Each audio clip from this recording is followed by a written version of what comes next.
జై శ్రీరామ్ అందరికీ. ఈరోజు మరొక వాస్తు పద్యంతో ప్రారంభం చేద్దాం. గుణములేని మనిషి గుడ్డి రీతి, వాస్తులేని ఇల్లు వ్యర్థమగును.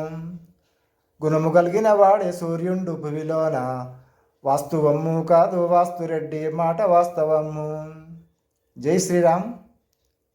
ఈరోజు మరొక వాస్తులోని ముఖ్య విషయం గురించి చర్చించుకుందాం.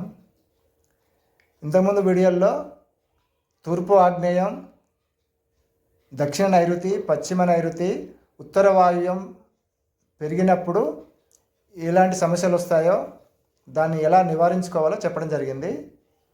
ఈరోజు వీడియోలో పశ్చిమ వాయువ్యం పెరిగితే ఎలాంటి ఫలితాలు ఉంటాయో తెలుసుకుందాం.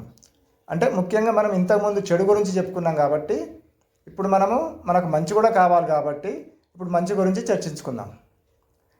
పశ్చిమ వాయువ్యం పెరిగితే అనేది రెండు రకాలుగా ఉంటుంది.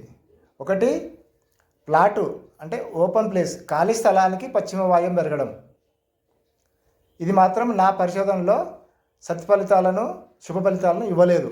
కాబట్టి పెరిగిన పశ్చిమ వాయువ్యాన్ని స్ట్రైట్గా 90 డిగ్రీలకు కట్ చేసుకోవడం మంచిది. ఇక రెండవది పశ్చిమ వాయువ్యము కన్స్ట్రక్షన్లో అంటే ఇంటి నిర్మాణంలో పెరగడం. అంటే అక్కడ ఒక పశ్చిమ వాయువులో ఒక గదిని వేయడం ద్వారా పశ్చిమ వాయువ్యాన్ని పెంచుకోవచ్చు.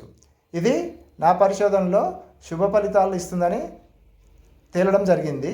అయితే కొంతమంది వాస్తు పండితులు కానీ కొన్ని వాస్తు పుస్తకాల్లో కానీ గ్రంథాల్లో కానీ ఏం చెప్పారంటే అక్కడ అలా పెరిగి ఉండకూడదు అని చెప్పడం జరిగింది. ఖాళీ స్థలానికేమో పెరిగి ఉంటే మంచిదని చెప్పడం జరిగింది. కానీ నా పరిశోధనలో పెరిగితే మంచి ఫలితాలు ఇవ్వలేదు. అలాగే మీకు పెరిగి ఉంటే మీ అనుభవాలను నాకు తెలియజేయండి, దాని ద్వారా మంచి స్థలాన్ని పొందండి. అలాగే ఇంటి నిర్మాణంలో పశ్చిమ వాయువ్యం పెరగడం మంచి ఫలితాలను ఇస్తుందని నా యొక్క వాస్తు పరిశోధనలో తేలిన నిదర్శనం. దీని మీద కూడా మీ అభిప్రాయం చెప్పండి. ఉచితంగా మీకు వాస్తు సలహాలు ఇస్తాను. అందరికీ మంచి కలగాలని కోరుకుంటూ జై శ్రీరామ్. శుభం.